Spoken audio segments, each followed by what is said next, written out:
বীর সবসময় বীর, বাঘ মরার আগ পর্যন্ত বাঘ। বাংলাদেশের ইতিহাসে হাসানুল হক ইনুর মতো সাহসী মানুষ খুব অল্প আছে। যখন রায় ঘোষিত হচ্ছিল ঠিক সেই সময়টাতে হাসানুল হক ইনু সাহেবের যে মুখভঙ্গি বা তার যে অভিব্যক্তি সেটি দেখে মনে হচ্ছিল যে হি ওয়াজ এক্সপেক্টিং এ ডিজাস্টার, এবং তার কোনো আতঙ্ক ছিল না। সে মুচকি হাসছিল যে আমাকে মৃত্যুদণ্ড দেবে, দাও, যাবজ্জীবন দেবে, দাও, এটা ডাজ নট ম্যাটার, এটা আমি অনেক আগেই বহুবার ফেস করে আসছি।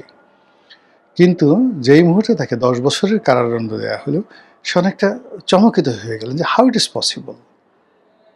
মানে অবাক করার ব্যাপার হলো এই রায় শোনার পরে, মানে এর আগে কিন্তু রায় যখন পড়ছিল তখন তিনি হাসছিলেন, আর শোনার পর তিনি গম্ভীর হয়ে গেলেন যে এটা একটা ব্যাপার হলো। হাসানুল হক ইনুর জন্য 10 বছর কারাদণ্ড, এত আয়োজন করে এত এনে, মানে এই বিষয়গুলো মানে তার কাছে অনেকটা আশ্চর্যের ব্যাপার ছিল যে এটা কী বিচার হলো। আপনারা যদি ওই কোর্টে তার অভিব্যক্তি দেখেন, এখন এটা ভাইরাল হয়ে গেছে।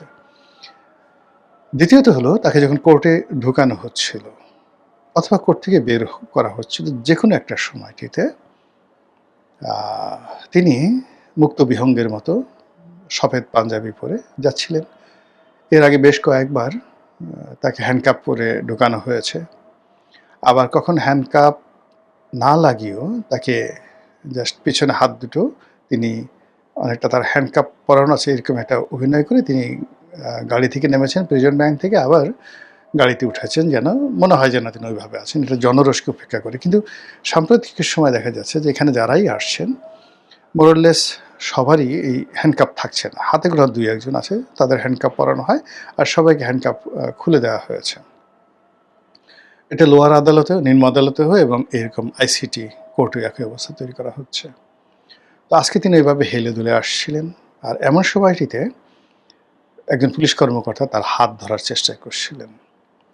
তো তিনি যেভাবে সেই পুলিশকে ধমক দিলেন, যেভাবে আঙুল উঁচু করলেন, এবং যেভাবে তার মুখ চোয়াল একেবারে বিপ্লবী সূর্য সেনের মতো, ক্ষুদিরামের মতো যেভাবে দৃঢ় হলো, এই দৃশ্য দেখে হাসানুল হক ইনুর যারা প্রতিপক্ষ,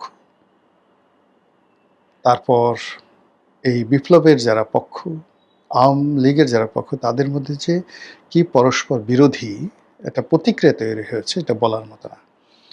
ইনু সাহেব এবং আওয়ামী লীগের পক্ষের লোক যারা আছেন তাদের বক্তব্য হলো যে বীর সবসময় বীর, বাঘ মরার আগ পর্যন্ত বাঘ। বাংলাদেশের ইতিহাসে হাসানুল হক ইনুর মতো সাহসী মানুষ খুব অল্প আছে। আমরা কর্নেল তাহেরের সাহস সম্পর্কে জানি, কিন্তু কর্নেল তাহেরকে আমরা এখন দেখতে পাইনি বা তার সাহসের কোনো প্রতিচ্ছবি আমরা দেখতে পাই না। কিন্তু ইউনূস, আসম আব্দুর রব, মানে জাসদের যে গ্রুপটি এখনও জীবিত আছে, তাদের ব্যক্তিগত সাহস রীতিমতো কিংবদন্তি। ব্যক্তিগত সাহস, তাদের অন্য যা কিছু থাকুক না কেন, তাদের যে ব্যক্তিগত সাহস শক্তি, এটি রীতিমতো কিংবদন্তি। শেখ হাসিনার সাহসও কিংবদন্তি। তো সেই সাহসের বাতিঘর হাসানুল হক ইনু।